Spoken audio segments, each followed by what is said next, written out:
마가복음 8장 22절부터 26절까지입니다. 우리 같이 읽겠습니다.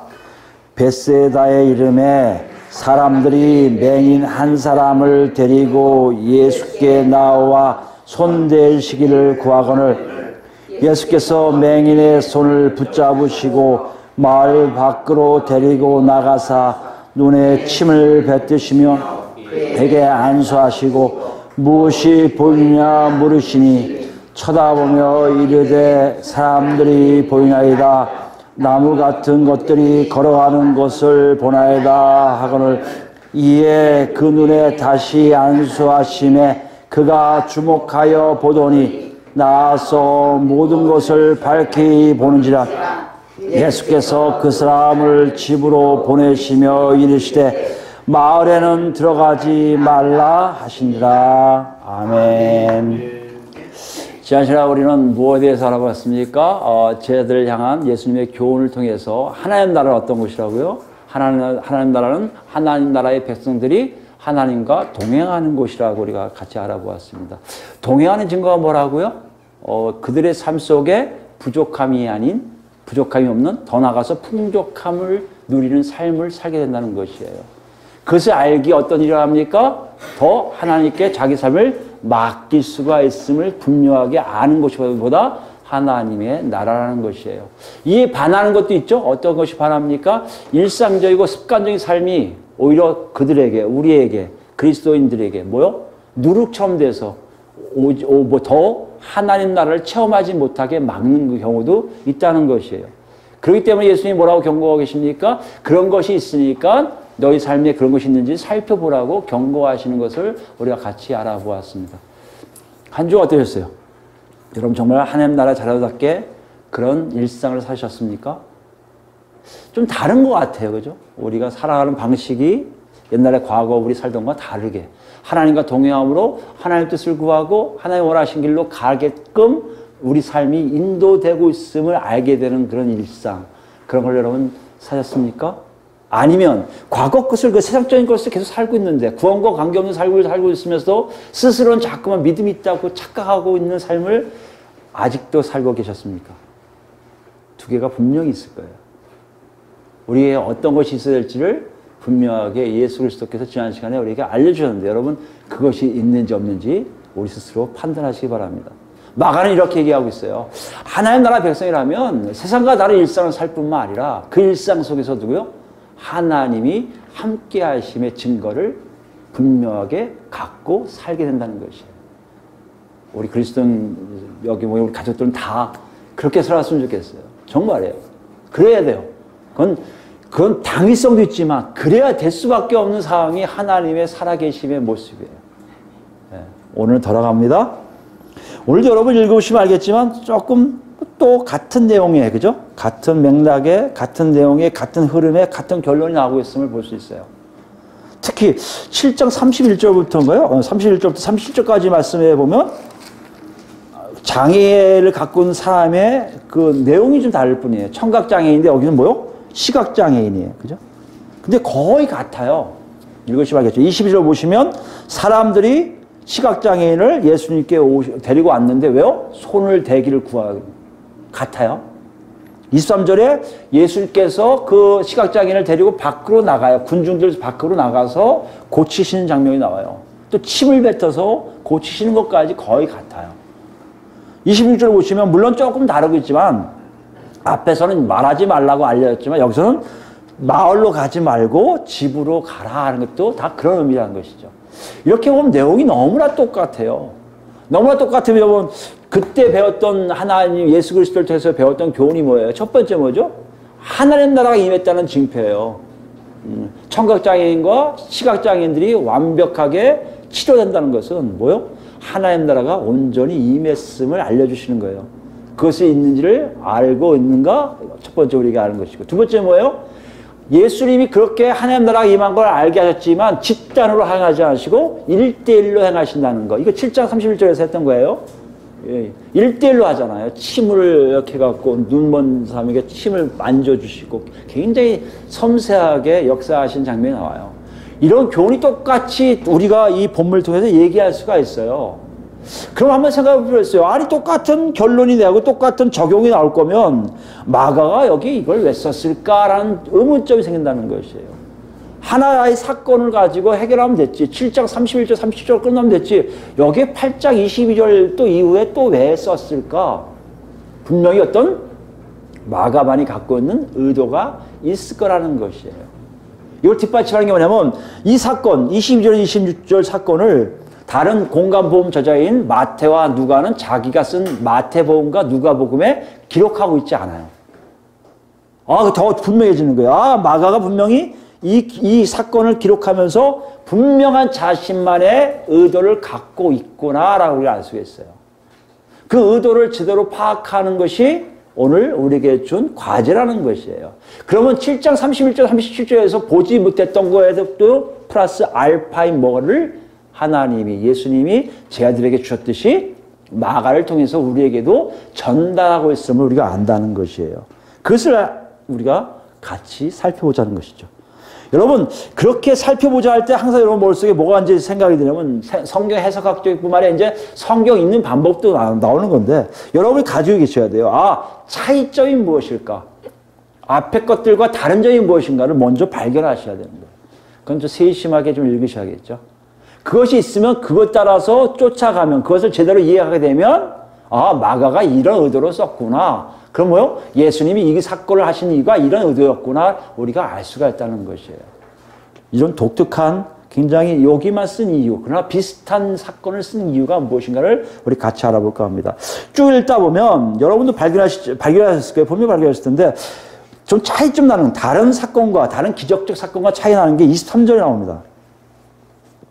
맹인이 여기 있는데 여기 시각장애인 손을 붙잡으시고 마을 밖으로 데리고 나가서 눈에 침을 뱉으시며 그에게 안수하시고 여기까지는 거의 같아요.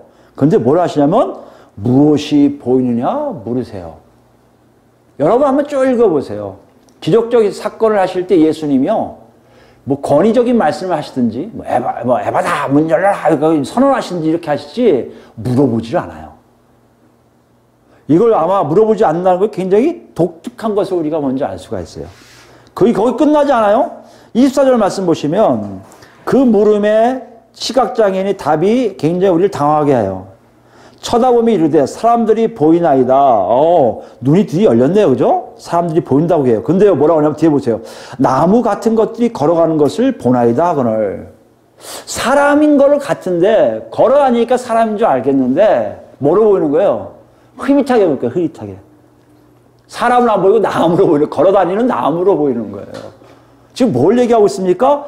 예수님 눈이 좀 보이긴 보이는데 정확하게 난 것 같지가 않아요. 이 뜻이에요. 여태까지 예수님이요 한 번 하셔서 여태까지 완치되지 않은 것이 없었어요.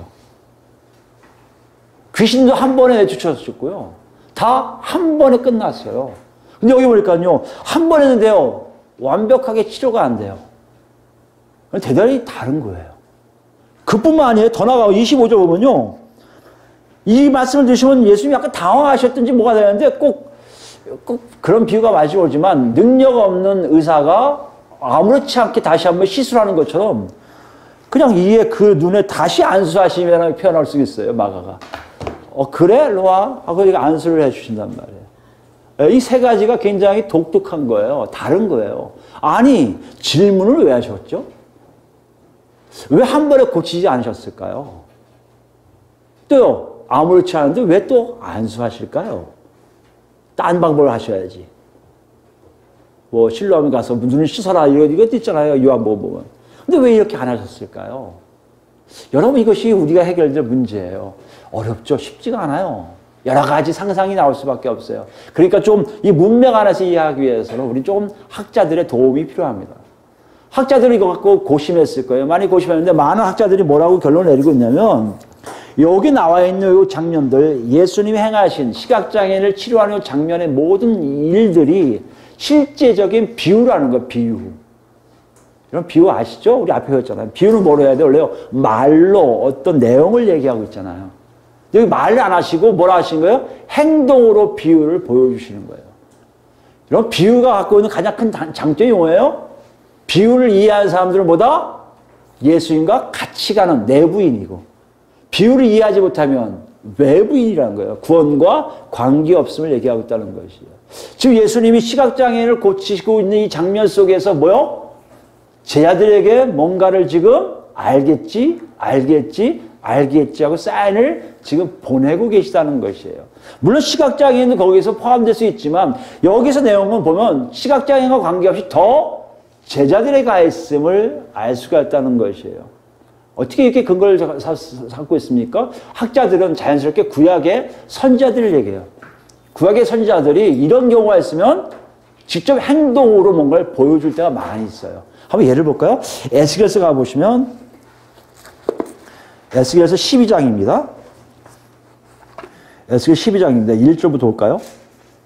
또 여호와의 말씀이 내게 임하여 이르시되, 에스겔에게 여호와의 말씀이 이르시되, 인자야 내가 반역하는 족속은요 바로 이스라엘 백성 유대인들이에요. 거주하는도다. 그들은 볼 눈이 있어도 보지 못하고 들을 귀가 있어도 듣지 아니하나니 그들은 반역하는 족속임이라. 그들에게 보여줘도 안 되고 들어도 안 되는, 좀 뭔가 전혀 하나님의 뜻을 알지 못한 자들이에요. 그들 중에 네가 있다는 것이에요. 그러면서 에스겔에게 뭐라고 명령하시냐면 3절입니다. 인자야 너는 포로의 행장을 꾸리고, 포로라는 것은요 그 포로 끌려가는 사람들이에요. 포로 끌려가는 그 행장, 기구들 얘기합니다. 뭔가 이렇게 엉기기도 하고 찾고 차기도 하고 그걸 얘기합니다. 그를 행장을 꾸리고 낮에 그들의 목전에서 끌려가라. 내가 내 처소를 다른 곳으로 옮기는 것을 그들이 보면 비록 반역하는 족속이라도 혹 생각이 있으리라. 지금 뭐 하시는 거예요? 어떤 사인을 지금 보내주고 계시는 거예요? 어떤 내용을 지금 전달하고 계신 거예요? 누굴 통해서요? 에스겔을 통해서. 왜요? 그들이 이해하지 못하고 있으니까. 이렇게 보면 제가 지금 뭐 하고 있네? 저 뭐 하고 있네? 관심을 갖게 된다는 것이에요. 지금 그거를 하나님이 에스겔에게 명령하세요.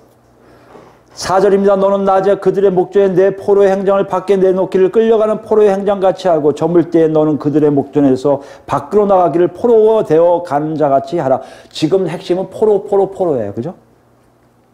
너는 그들의 목전에서 성벽을 뚫고 그리로 따라 옮기되 캄캄할 때는 그들의 목전에서 어깨에 메고 나가며 얼굴을 가리고 땅을 보지 말지어다. 이는 내가 너를 세워 이스라엘 족속에게 징조가 되게 하려 함이라. 이스라엘 백성에게 뭔가 알기 위해서 행동으로 뭔가를 보여주고 계시다는 것이에요.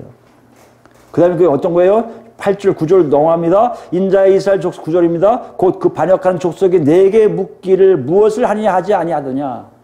물어볼 거 아니에요. 야 너 뭐 하는 거냐 그게. 대강 모양을 알겠는데 그걸 모르겠다. 무슨 내용이야 이거. 왜 하는 거 왜? 에스겔이 물어볼 거 아니에요.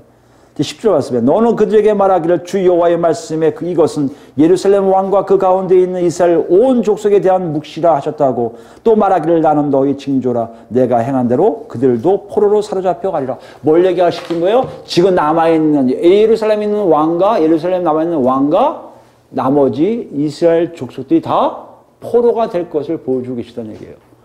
이걸 선지자들을 사용해서 하나님이 보여주셨거든요. 예수님 지금 그걸 하고 계신 거예요. 예수님 본문에 지금 하신 행동이 하나하나가 다 그걸 얘기하고 있는 거예요. 그 질문과 그분이 얘기하는 그 답변한 내용과 그리고 거기에 있는 내용 다 뭐요? 지금 누구와 연결되고 있어요? 제자들하고 연결하고 있다는 것이에요. 제자들이 그걸 보고 놀랐을 거 아니에요? 이상하다. 왜 질문을 갑자기 하시지? 집중했을 거 아니에요. 답변에 한 번에 치료가 안 됐대? 이런 일이 일어날 수 있어? 집중했을 거 아니에요.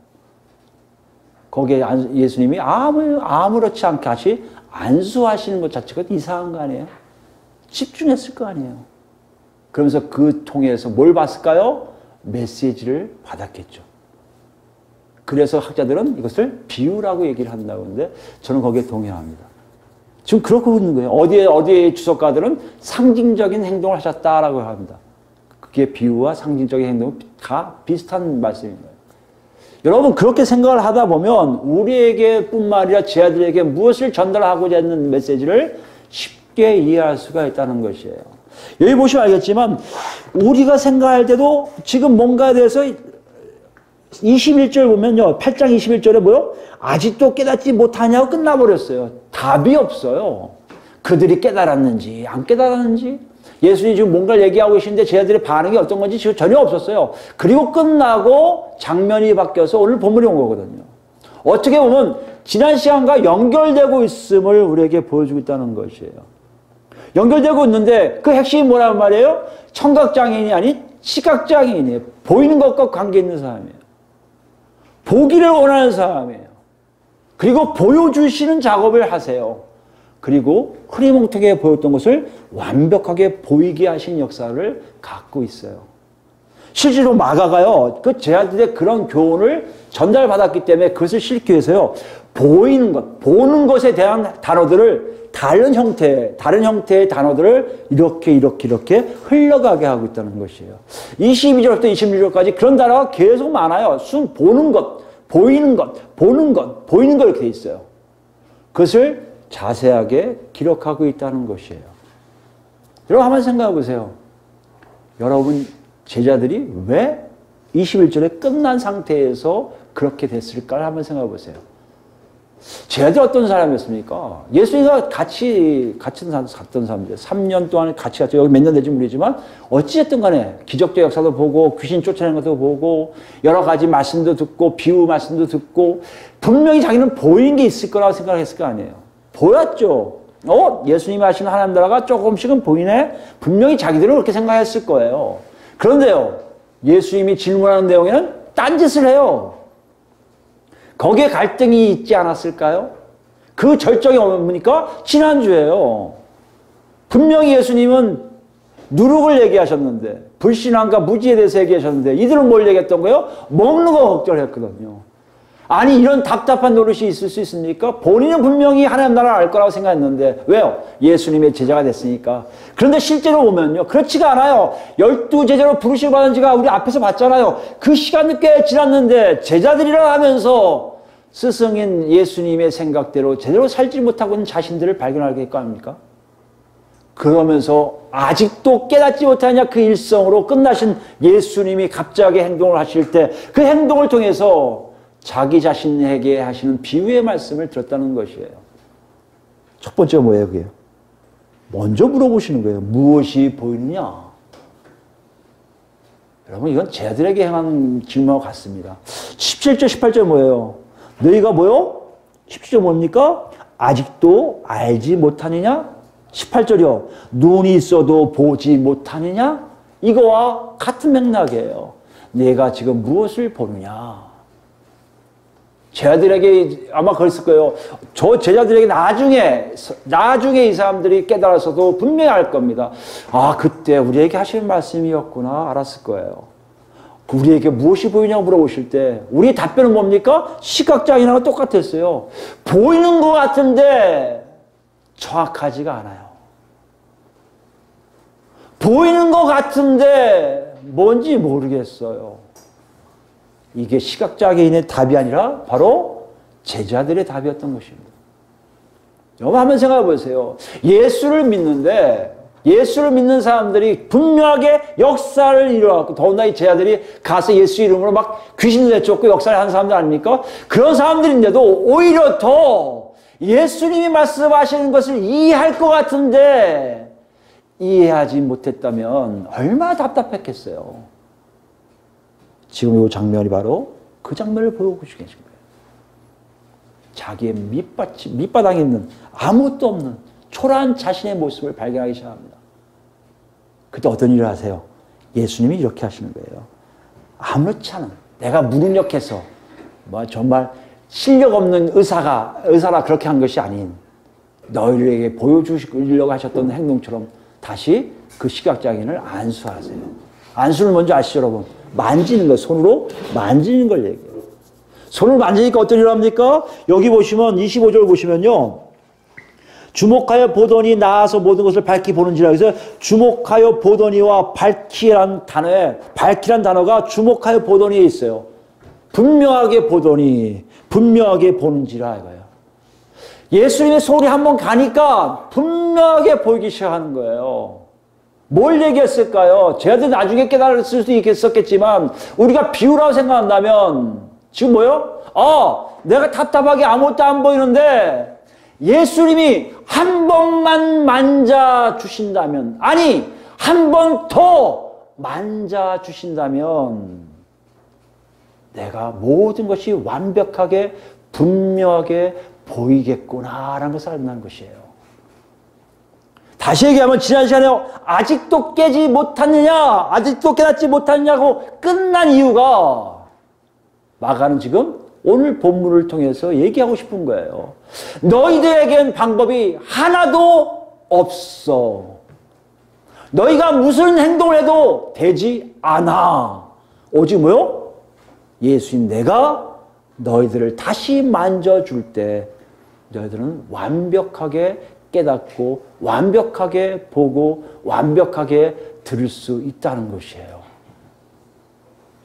이것이 학자들이 얘기하는데 저는 거기 동의하고 있습니다. 그러고 하는 것이 가장 어울리고 다음에 나오는 문명에 나오는 내용들이 거기에 맞춰서 하나 둘 해결할 수 있어요. 여러분 생각 어떻습니까? 만약에 그렇다면요, 여러분 우리에게 던지는 말씀이 대단히 큰 거예요. 왜요? 여기 보시면 알겠지만 지금 내용이 그 다음에 내용이 없어요. 마가는 그 다음에 정말 쟤들도 같이 뭐 밝아졌다, 다 알았다 이렇게 되는데 똑같이 알다 모르다 또 가요. 근데 마가는 왜 이걸 썼을까요? 이렇게 애써서 제자들의 그 교훈을 누구한테 지금 전하고 싶은 거예요? 지금 현재 독자들에게 전하고 싶은 거예요. 로마에 살고 있는 이방인 크리스찬들에게 그것을 얘기하고 싶은 거예요. 뭘 얘기하고 싶습니까? 예, 제자들이 그렇게 답답함을 느꼈던 것을 시각장애를 통해서 다시 안수받음으로 깨끗하게 된 것을 체험한 것처럼 그들에게 지금 예수님 메시지를 전하고 계시는데, 나중에 내가 너희들 만져줄 테니 완벽하게 될 거야. 여기엔 기록이 없지만 나 마가는 알고 있고 너희 독자들은 다 알고 있다는 것이에요. 언제 여기에요? 우리도 알고 있어요. 어떻게 해요? 다 알고 있어요. 그런 얘기가 뭡니까? 독자에게 지금 마가의 큰 의도가 여기 있어요. 독자에게 이렇게 얘기하고 싶은 거예요. 너희 독자들아, 너희가 지금 완벽하게 되어 있는 상태로 지금 현재 존재하고 있는 걸 알고 있니? 제자들이 답답하 여기는 그 과정이 아직 이루지 못한 일들을 너희들은 지금 완벽하게 이루고 있다는 것이에요. 정말 그렇습니까, 여러분? 여러분 이것을 좀 힌트를 얻기 위해서요, 우리에게 끝났지, 여기 마가복음이 아닌 다른 복음서 우리도 한번 힌트를 좀 얻을 필요가 있습니다. 요한복음 볼까요? 요한복음요. 요한 14장 가보시면, 요한복음은 또 말씀드리지만요, 시기적으로 한 30년 후에, 30년, 그 마가나 공간복음 쓴 그거보다 한 30년 뒤쯤에 쓰여졌다고 모두 학자들 얘기합니다. 그럼 뭘 얘기하냐면요, 사도들의 역사가 60년이 거기서 끝나거든요. 다 순교당하는데, 이제 사도 요한만 남아요. 그 30년 기간 동안에 사도 없는 삶을 살아요. 살다 보니까 무엇인가가 잠깐 삑삑삑, 약간 뭔가 안 맞는 게 많아요.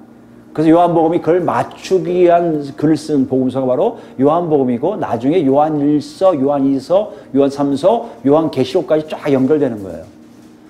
여기 보면 알겠지만 복음서, 공간복음에 쓰지 않은 좀 더 다른 측면에서의 내용을 기록하고 있는데, 14장 9절부터 볼까요? 여러분 잘 아시는 내용이에요. 이제 예수님이 가실 걸 알고 제자들이 근심하시니까 제자들에게 이런 말씀을 하세요. 예수께서 이러실 때 걱정하지 마라, 내가 가는 길 네가 다 안다니까. 빌립이 뭐라고 했냐면, 우리가 어디로 가야 되냐고. 그때 네가 알 거다. 그때 뭐 주여 아버지를 우리에게 보여주셔서 8절 나오거든요. 그리하면 좋겠는데, 예수님이 하신 말씀이, 빌립아, 내가 이렇게 오래 너희와 함께 있을 때 내가 나를 알지 못하느냐? 나를 본 자는 아버지를 보았거나 어찌하여 아버지를 보이려 하느냐라고 얘기해요. 이거 더 발전된 상황이에요. 지금 마가복음에 나오는 제자들의 이 수준에서 더 이상 얘기할 수 없는 상황이에요. 근데 빌립이 그걸 또 질문한 거예요. 자기의 부족함을 질문한 거예요. 어떻게 아버지를 볼 수 있는, 아버지를 보여주세요 한번, 우리 정말 좋겠어요, 이거 했거든요. 그때 예수님 하신 말씀이 아직까지 모르느냐고 됐어요. 아직까지. 그래서 뭐라고 하세요? 10절 보세요. 내가 아버지 안에 거하고 아버지는 내 안에 계신 것을 내가 믿지 아니하느냐. 내가 너에게 이르는 말은 스스로 하는 것이 아니라 아버지께서 내 안에 계셔서 그의 일을 하시는 것이라. 무슨 말씀이에요? 내가 지금 살아온 모든 과정들이 다 아버지와 함께 있으므로 아버지를 통해서 내가 하는 것이라는 것을 네가 알지 못하는 게 너무나 답답한 거예요. 알았으면 좋겠다는 것이죠. 11절 보세요. 내가 아버지 안에 거하고 아버지가 내 안에 계심을 믿으라. 그렇지 못하겠거든 행하는 그 일로 말미암아 나를 믿으라. 그걸 못 믿겠으면 내가 행하는 일이 누구 일이겠어? 하나님 아버지가 하는 일이 아니야? 좀 더 우리 본문에서보다 더 고차원적인 말씀을 하세요. 이해가 안 되는 말씀 같지만 더 높은 얘기를 하세요. 그러면서 하신 말씀이 12절이에요. 내가 진실로 너에게 이르노니 나를 믿는 자는 내가 하는 일을 그도 할 것이요 또한 그보다 큰 일도 하리니 이는 내가 아버지께로 감이라. 그리고 그들에게 얘기해요. 완전함이 무엇이냐? 완벽함이 무엇이냐? 너희가 내가 한 일도 하고 내가 하지 못했던 일도 할 거란 얘기예요. 왜요? 내가 아버지께 가서 정말 하나가 되기 때문에, 떨어져 있는 시간이 아니라 아예 붙어서 같이 계시기 때문에 이제 내 제자들은 내가 했던 것보다 더 큰 일을 하게 될 거라는 것이에요. 시각장애인을 보였을 때 안 보였습니다. 하여튼 뭐요? 더 분명하게 밝히 보이네요. 완전해지네요. 완전히 볼 수 있습니다. 처음 그들의 상황이 지금은 모르고 답답하고 엉뚱한 소리하고 누구 얘기했다고 떡 얘기하고 이상한 얘기했던 그들이지만 예수님은 그들에게 얘기하는 거예요. 해결책이 너희한테 있는 것이 아니라 나한테 있다. 내가 너희를 한 번 더 안수할 것인데 그때가 되면 너희는 내가 한 일을 다 하게 될 것이고 내가 한 것보다 더 큰 일을 하게 됨을 지금 알려주신다는 것이에요. 그게 거기서 안 끝나요? 14절 보세요. 너희가 내 이름으로 무엇을 구하든지 내가 행하리니 이는 아버지로 하여금 아들로 말미암아 영광을 받으시게 하려 함이라. 기도하면 된다는 것이에요. 여러분 여기 잘 기억하세요. 내 이름으로 무엇을 구하시는지 여기서요. 무조건 그분의 이름으로 기도하면 되겠지가 아니에요. 여기 이미 하나됨을 얘기해요. 제자들과 예수님이 하나됨으로 예수의 이름을 한다는 것은 예수 밑에 있음을 증거하는 거예요. 여러분 잘 기억하셔야 돼요. 기도 만능주로 흘러가면 안 돼요. 예수님 뜻 안에서 예수의 결정 안에서 기도하는 자들 그 기도는 반드시 아버지가 들을 수밖에 없게 됐다는 것이에요. 내가 예수 이름으로 기도하면 다 돼? 착각하지 마세요. 그건 교만이고 잘못된 거예요. 예수님의 밑에서 완전히 있었기에 예수 뜻을 알기에 기도 내용이 정확하게 아버지 뜻이라는 것을 지금 얘기하고 있는 거예요. 14절입니다. 내 이름으로 무엇이든 내게 구하면 내가 행하리라. 너희가 나를 사랑하면 나의 계명을 지키리라. 그 다음에 16절 보세요. 내가 아버지께 구하겠으니 이 모든 일이 가능한 것은 그가 또 다른 보혜사를 너에게 주사 영원토록 너희와 함께 있게 하리니. 또 다른 보혜사, 예수님이 오셔서 도와주신 것처럼 나와 같은 똑같은 하나님과의 속성을 가진 또 다른 존재를 너에게 보낼 테니 그분이 오면 영원히 너희와 거하겠다는 것이에요. 완전함의 가장 중요한 게 뭐라고요? 또 다른 보혜사가 영원히 같이 있어야 돼요.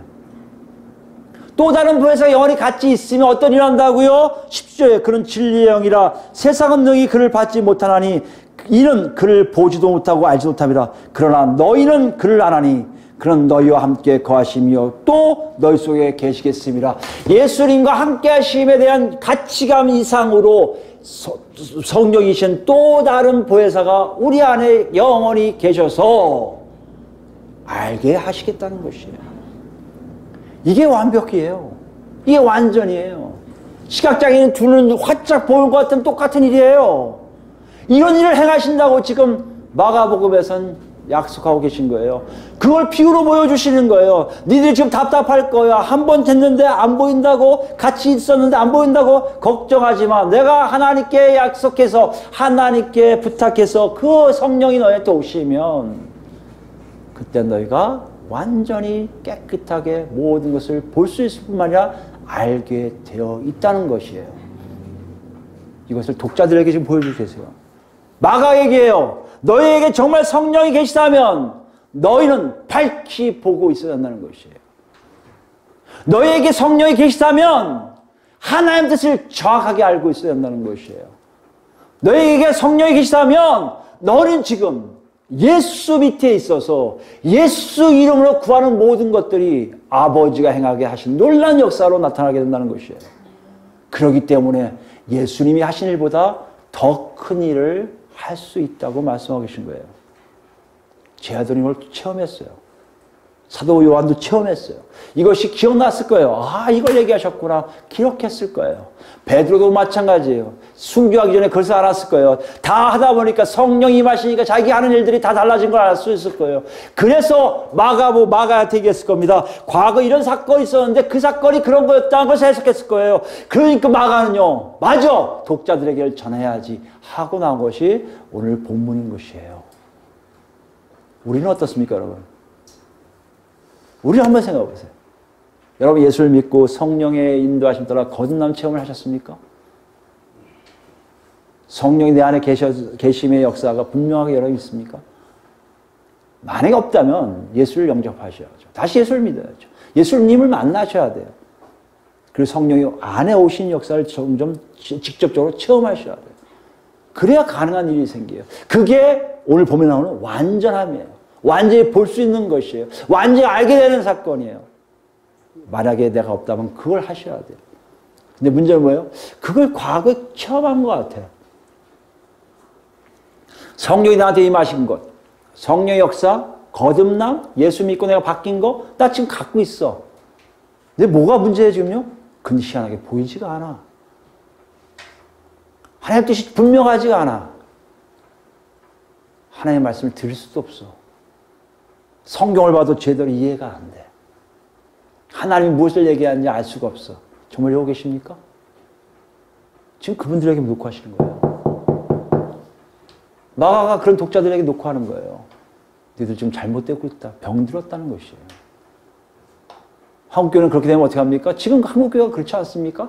굉장히 많은 목사들이 방황을 하시는 것 같아요. 그럴 수밖에 없어요. 보이는 게 하나도 없어요. 듣는 게 하나도 없어요. 각자들이 생각하는 그 셈법, A 플러스 B는 C가 나와야 되는데 C가 안 나오고 있어요. 아니 C 정도가 아니라 이상하게 나오려고 그래요. 아니 플러스가 안 돼요. 마이너스가 되든지 나누기가 되든지 근을 세우든지 이상하게 되는 거예요 지금요. 뭔가가 자기도 모르게 해결이 안 돼요. 요즘은 교회들의 메시지를 들어보시기 바랍니다. 그게 뭐예요? 다시 기도하자는 거예요. 능력받기 위해서 기도하자는 거예요. 기도만이 우리의 모든 것이라고 얘기합니다. 맞는 말 같아요. 정말 그럴 수 있어요. 아직 예수를 영접하지 않은 사람들은. 예수를 영접한 사람들 한번 기억해 보세요. 더 이렇게 지형을 좀 더듬어 올라가시면 여러분 삶 속에 기도해서 여러분 충만을 받을 때가 있었을 거예요. 근데 지금 또 왜 안 보이죠? 그렇게 기도를 안 해서 그런가요? 그거 물어봅시다. 그때 충만 받았을 때 여러분 하나님 뜻을 다 알게 되던가요? 완벽하던가요? 우리 여기서 큰 질문을 받아야 돼요. 맞는 것 같은데 맞지가 않아요. 왜 안 맞을까요? 오늘 여기 본문을 보세요. 한 번 되면 요한복음 14장에 보세요. 성령이 너에게 임하시면이죠. 임했다 안 했다 임했다 안 했다 이거 아니에요 여러분. 네가 기도 안 하면 사라지고 기도하면 오고 아니에요. 여기 제자들 시각장애를 한 거 하나도 없어요. 오직 하나님 홀로 역사하시는 역사만 있어요. 그 역사 속에 지금 놓고 하는 거예요. 니들이 기도하고 뭘 한다고 또 받아지는 게 아닌데 만약에 그것이 아니라면 분명히 과거에 자기가 성령 충만을 받아서 거듭남의 체험이 있다면 그런데 지금 안 보인다면 듣지도 못한다면 너는 지금 큰 것을 놓치고 있다고 말씀하고 계시는 거예요. 우리 자신을 보시기 바랍니다. 무엇을 놓쳤을까요? 기도 생활하는 거? 또 기도 생활인가요? 성경 안 보는 거? 또 그런가요? 내 행위에 대한 문제가 아니라 하나님이 하실 일들에 막힘이 있는 거 아니겠습니까? 하나님이 하실 일을 내가 뭐가 차단하고 있는 거 아닐까요? 과거는 그게 됐어요. 내가 기도할 줄 모를 때는, 심지어 내가 찬송가를 모를 때는, 심지어 교회 와서 직분이 뭔지 모를 때는, 예배 시간에 사도행전을 어떻게 하는지 몰라서 이렇게 보면서 눈치 보면서 읽었던 그 시절은 아마 성령께 역사한 것을 금세 알았을 거예요. 어느 순간에 나도 모르게 내가 뭘 하기 시작하면서부터 성령이 일하시는 것에 대해서 하나님의 역사에 대해서 우리는 너무 둔감하게 되고 그것을 알지 못하게 했던 거 아닙니까? 여러분 여기 쟤들하고 우리는 사정이 너무 달라요. 제자들은 아직 두 번째 만지심이 없어요. 우리는요, 두 번째 만지심이 있어요. 성령이 오셨잖아요. 예수님이 십자가 못 박혀 돌아가셨잖아요. 아니, 부활하셨잖아요. 아니, 승천하셨잖아요. 지금 왕으로 아들의 나라를 지금 다스리고 계시잖아요.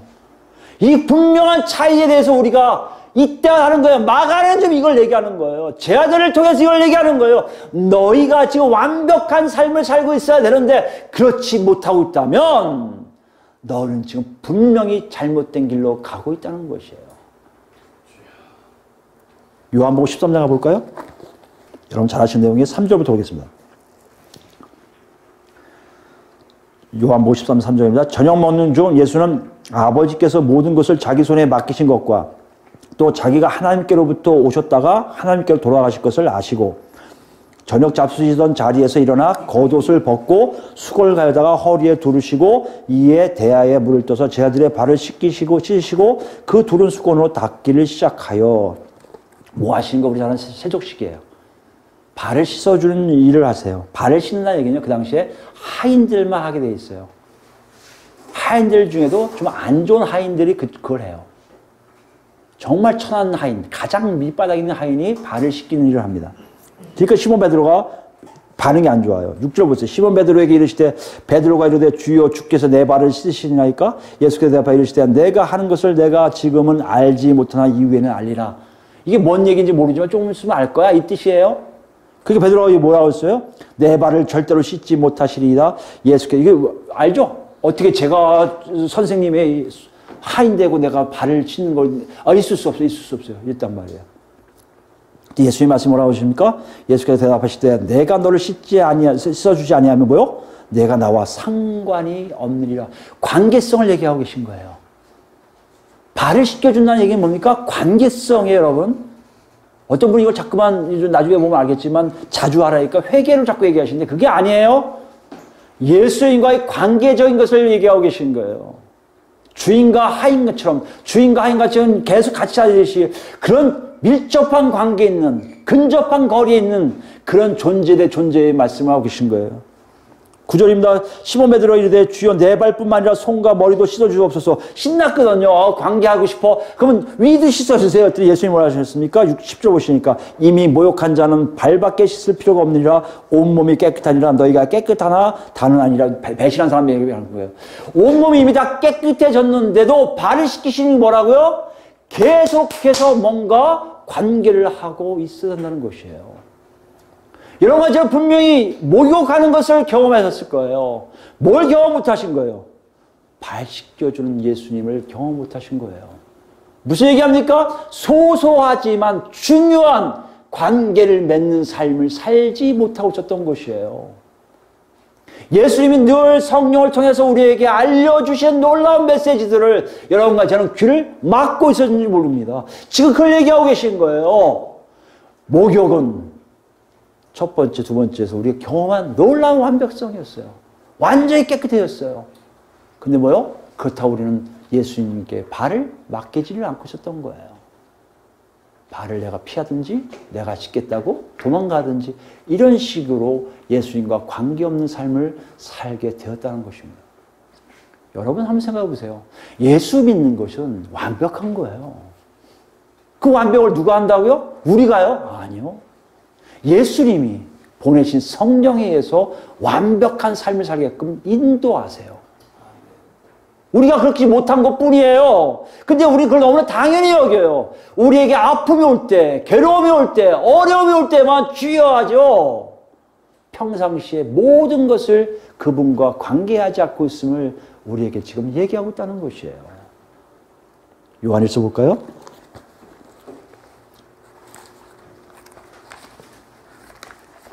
요한일서 1장을 보시면 우리가 왜 그렇게 완벽하지 못한 거에 대해서 요한 사도가 우리에게 좀 뭔가 이렇게 흘리고 있어요. 이렇게 정보를 제공하고 있어요. 요한일서 1장입니다. 1장 5절부터 볼까요? 우리가 그에게서 듣고 너희에게 전하는 소식은 이것이니 곧 하나님은 빛이시라. 그에게는 어둠이 조금도 없으시다는 것이니라. 어둠이 전혀 없으신 분이 하나님이세요. 여러분 이 말이 뭔지 아세요? 완벽한 걸 얘기한 거예요. 완벽이라는 얘기는 퍼펙트한 걸 얘기한 것은 내가 생각하는 퍼펙트가 아니라 누구요? 하나님과 닮아가는 거예요. 하나님과 같아짐을 얘기해요. 하나님 빛이시면요 우리도 빛이 돼야 돼요. 근데 신기한 게 뭔지 아세요? 6절 보세요. 만일 우리가 하나님과 사귐이 있다 하고 어둠에 행하면 거짓말하고 진리를 행하지 아니함이거니와. 어둠에 행하는 거에 대해서 우리는 전혀 민감하지가 않아요. 둔감해졌어요. 과거 여러분 처음에 예수 믿었을 때 아마 그랬을 거예요. 조그만 이상한 일에도 막 괴로워하고 하나님 이걸 또 입실수를 했네. 머리까지 왜 그런 생각을 하죠? 뭐 이랬을 거야 아마. 여러분 아마 새벽기도 한 번만 빠져도 막 내가 이걸 못 일어나고 막 이랬을 거예요. 요즘 한번 생각해 보세요. 새벽 예배가 뭐가 다음에 가지 뭐. 우리 목사님이 예배가 중요하다고 한 거라는데 뭐 다음에 가지. 그렇지 않습니까, 여러분? 뭐예요 지금요? 뭔가 하나님과 관계된 일에 대해서 내 스스로의 뭔가를 자꾸 만들고 있는 거 아니에요? 빛인데 빛 가운데 살아가는 삶을 살라고 분명히 성령을 통해서 말씀하시는데 우리는 그렇게 안 살기를 원해요. 어둠을 행해요. 그러면서 뭐라고요? 사귐이 있다고 얘기를 해요. 여기 지금 얘기를 해요. 거짓말이잖아요. 거짓말. 여러분 굉장히 무서운 말씀을 지금 요한 사도가 하는 거예요.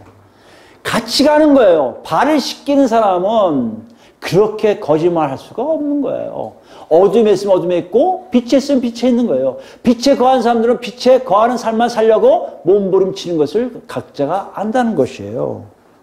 7절이에요. 그가 빛 가운데 계신 것 같이 우리도 빛 가운데 행하면 우리가 서로 사귐이 있고 그 아들 예수의 피가 우리를 모든 새 깨끗하게 하실 것이요. 빛 안에 있는 자체보다 예수 그리스도의 피가 우리를 깨끗하게 하신 증거란 얘기예요. 완벽하게 된 증거란 얘기예요. 8절입니다. 만일 우리가 죄가 없다고 말하면 스스로 속이고 또 진리가 우리 속에 있지 아니할 것이요. 만일 우리가 우리 죄를 자백하면 그는 미쁘시고 의로우사 우리 죄를 사하시며 우리를 모든 불에서 깨끗하게 하실 것이요. 여기 보시면 8절하고 9절 같이 읽으셔야 돼요. 죄가 없다고 하면 우리 스스로 속이는 거고요. 죄가 있다고 한다면 그건 우리 스스로가 하나님을 아는 거라는 얘기예요. 여러분 이건 고백의 회개를 위한 고백을 얘기하는 게 아니에요. 위아래 똑같은 대꾸예요. 없다고 하는 사람들은 거짓말하는 자고요. 있다고 하는 사람은 하나님 편이라는 것이에요. 왜요? 내가 죄가 뭔지를 알게 되거든요. 왜요? 하나님과 같이 감으로. 여기서 고백이라는 것은요. 같이 동의한다는 뜻이에요. 하나님이 말씀하신 죄는 나는 죄로 여겨요. 저 죄야, 저도 죄예요. 이건 죄가 아니야, 저건 죄가 아니에요. 이렇게 동의하는 삶을 얘기한다는 것이에요. 하나님과 같아짐을 얘기해요. 이런 사람들 뭐라고요? 모든 불의에서 깨끗하게 된다는 거예요. 만약 우리가 범죄하지 아니하였다 하면 하나님을 거짓말하는 이로 만드는 것이니 또한 그의 말씀이 우리 속에 있지 아니라. 맞잖아요. 남 죄 짓지 않았습니다 하면 거짓말한 자라는 말이에요. 죄를 모른다는 거 아니에요. 그러니까 그거요? 하나님 안에 우리 속에 있지 않다. 2장 1절입니다. 나의 자녀들아 내가 이것을 너희에게 쓰면 너희로 죄를 범하지 않게 하려 함이라. 만일 누가 죄를 범하여도 아버지 앞에서 우리에게 대언자가 있으니 곧 의로우신 예수 그리스도시라. 그는 우리 죄를 위한 화목제물이니 우리가 위할 뿐 아니요 온 세상의 죄를 위하심이라. 우리가 이렇게 된 것은 오직 예수 그리스도인 것을 고백한다는 것이에요. 우리가 그의 계명을 지키면 이로써 우리가 그를 아는 줄 알 것이요. 그의 계명을 지킨다는 건 뭐예요? 그의 말씀을 지킨다는 거. 여러분 성경을 지킨다는 게 이게 아니에요. 오해 없기 바랍니다. 그의 계명이라는 얘기는 그분과의 교제를 통해서 그분이 행하신 일들이에요. 문제가 참아라 하면 참는 거고요. 문제가 가라면 가는 거고요. 문제가 내라면 내는 것이고요. 문제가 조용히 하면 조용히 하는 것이고요. 이것을 얘기하는 거예요. 이 얘기를 다시 얘기하면요. 그분 뜻대로 사는 자만이 그분을 안다는 것이에요. 이 성경을 지킨다고 하는 게 아니라 이해되세요, 분명히? 그 말씀을 생각해야 돼요. 왜요? 이때 신약이 이렇게 정해져 있지 않았어요. 구약도 헬라어고 70인역밖에 없었어요. 그러니까 그의 계명이라는 것은 그분과 관계를 통한 놀라움이라는 것이에요. 4절입니다. 그를 아노라 하고 그의 계명을 지키지 아니한 자는 거짓말하는 자요 진리가 그 속에 있지 아니다. 예수님이 그 안에 있다고 하면서도 예수님 말씀대로 순종하지 않아요. 예수님이 하지 말라는 걸 하고요. 예수님이 원치 않는 걸 하고요. 그거 다 거짓말쟁이라는 거예요. 분명함, 완벽함, 완전함이라는 것은요. 우리 삶에 극명하게 뭔가를 보여줘요. 여기 있다, 아니다를 보여줘요. 5절입니다. 누구든지 그의 말씀을 지킨 자는 하나님의 사랑이 참으로 그 속에 온전하게 되었나니 이로써 우리가 그의 안에 있는 줄을 아노라. 그의 안에 산다고 하는 자는 그가 행하신 대로 자기도 행할지니라. 누구요? 하나님 안에 산다고 하는 사람은 하나님 뜻대로 살아가고 있음을 알게 한다는 거예요. 완벽함이란 것은 우리에게 주어진 완벽함은 성령이 안에 계시다는 얘기는 정말 하나님 아버지와 예수 그리스도를 따라서 하나님 뜻대로 살아가는 삶이 자연스럽게 나오는 삶을 얘기해요. 여러분 이걸 읽으면 부담스럽지 않습니까? 어떻게 이렇게 완벽할 수 있지? 어떻게 이렇게 살 수 있지? 난 못 살아. 그렇게 포기한 사람 많아요. 죄송하지만 포기하지 마세요. 포기하는 거 옳은 게 아니에요. 그거는 오늘 본문에 의하면 예수 그리스도의 안수, 예수님과 관계없는 삶을 살겠다고 스스로 버리는 거예요. 이렇게 살려고 나도 모르게 하나둘 가고 있습니까? 지금 예수님 여러분 발 씻겨주시는 거예요. 예수님 함께하고 계신 거예요. 성령이 여러분 만져주시고 계신 거예요. 성령이 여러분 손잡고 가고 계신 거예요. 그러니까 나도 모르게 24시간 내에 23시간 59분인가요? 하나님 뜻대로 안 살다가 1분만이라도 살고 있는 그런 삶을 체험하게 된다는 것이에요. 그 삶이 점점 늘어나는 것이죠. 점점 늘어나는 거 아니겠습니까?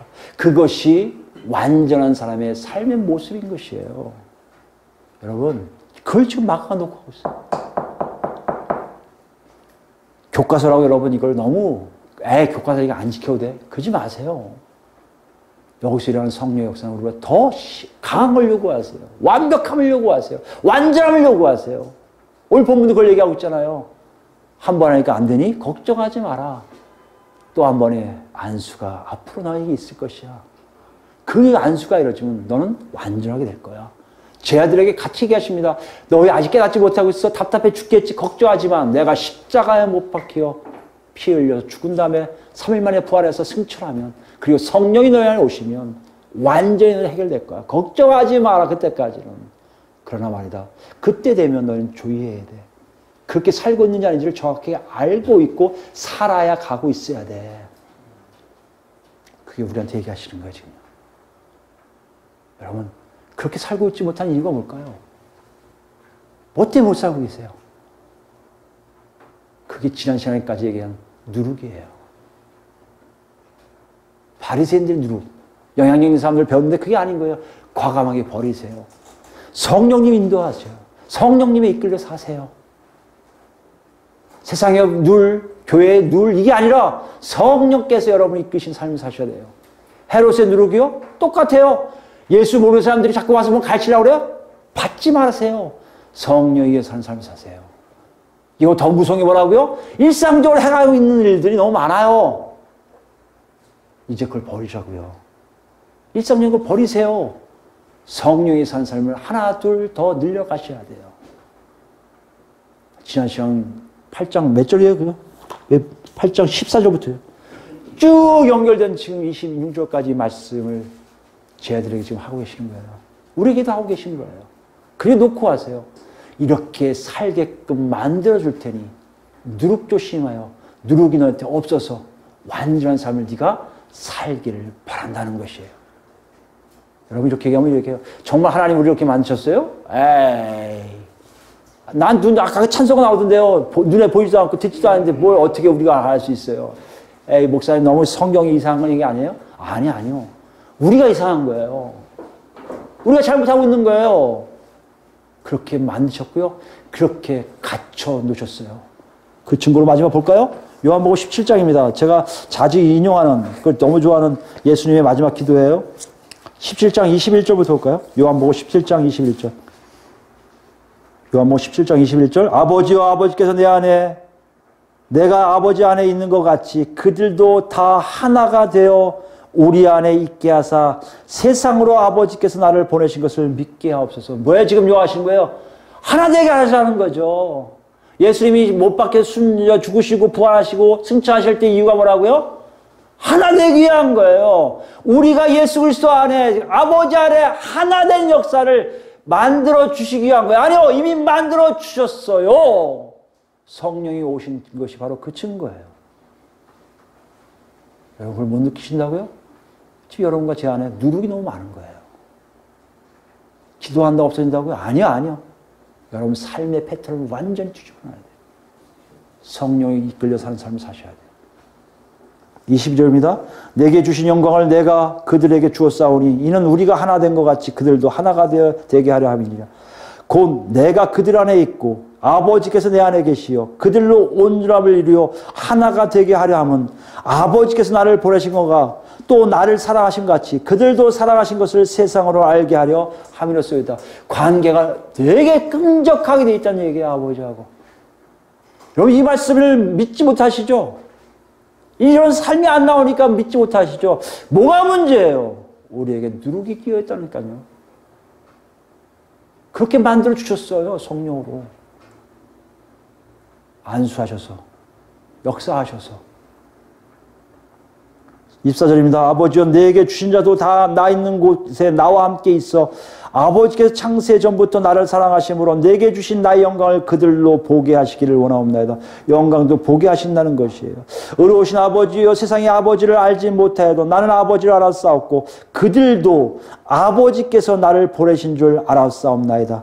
아버지를 누군지를 아는 거예요. 이 놀라운 현장 속에 여러분과 제가 있음을 여러분 삶 속에 나오고 있습니까? 그것이 진정 그리스도인이고요. 그것이 안 보인다면 여러분 둘 중에 하나요. 예수를 아직 못 만났든지 만났는데 없었다? 여러분 지금 누룩에서 끼어서 여러분 삶이 구원과 관계없는 삶으로 너무 익숙해 있는 거예요.